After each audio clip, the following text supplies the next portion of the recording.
அமைச்சர் தமிழகத்தில் இருக்கிறார், அவர் அந்த கோயிலுக்கு போயிருக்கலாம். இது போன்ற ஒரு விஷயத்தை திட்டமிட்டு இந்த அரசியல் தேர்தல் நெருங்கக்கூடிய சூழல்ல பாஜக செய்து நிச்சயம் நீங்கள் கூறுகின்ற கூற்று அவரிடமே சென்று விட கேட்கலாம். எவ்வளவு பெரிய நிகழ்ச்சி நடத்துகிறார்கள் அங்கே அயோத்தியில். ராமருக்கு பிரதிஷ்டை செய்கின்ற பாலகனுக்கு பிரதிஷ்டை செய்கின்ற நிகழ்ச்சி.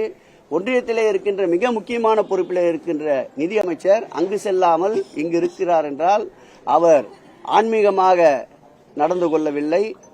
அரசியல் கலந்த ஆன்மீகத்தை செய்வதற்காகத்தான் அவர் தமிழகத்திலே முற்படுகின்றார். தமிழகத்திலே ஏதாவது ஒரு சூழ்நிலையில் ஆன்மீகத்துக்கு எதிரான ஆட்சி இந்த ஆட்சி என்பதை தொடர்ந்து கூற வேண்டும் என்பதற்காக இப்படி பொய் பிரச்சாரங்களை கூறிக்கொண்டிருக்கின்றார். வருத்தப்பட வேண்டிய நிகழ்வு. இவ்வளவு உயரிய பொறுப்பிலே இருப்பவர் இவ்வளவு கீழிறங்கி இப்படி எல்லாம் நடந்து கொள்வது வருத்தம் அளிக்கிறது.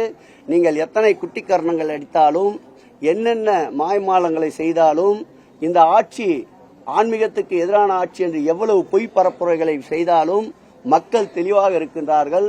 திராவிட முன்னேற்ற கழகத்தை அவர்கள் எதிர்பார்ப்பதற்கு மேலாக உயர்ந்த இடத்தில் தமிழக பக்தர்களும் ஆன்மீகவாதிகளும் தமிழ்நாட்டு மக்களும் தயாராக இருக்கின்றார்கள்.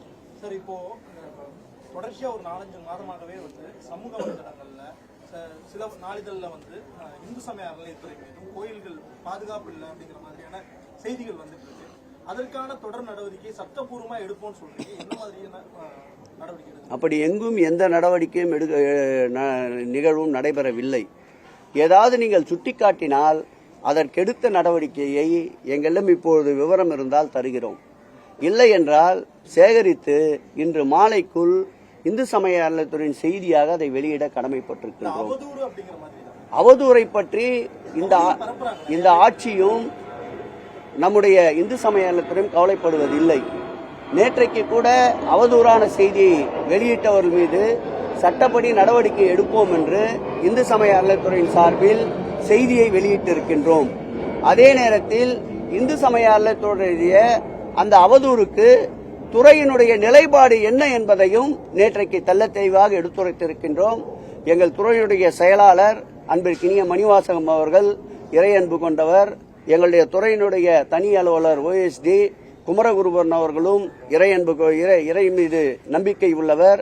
எங்களுடைய துறையினுடைய ஆணையாளர் முரளிதரன் அவர்களும் இறையின் மீது நம்பிக்கையுள்ளவர். ஆகவே நிச்சயமாக ஒரு சிறு தவறுக்கும் கூட இந்த ஆட்சியும் இடம் தராது. மாண்புமிகு தமிழக முதல்வரும் அதற்கு இடம் தர மாட்டார் என்பதை அழுத்தம் திருத்தமாக பதிவு செய்கிறேன்.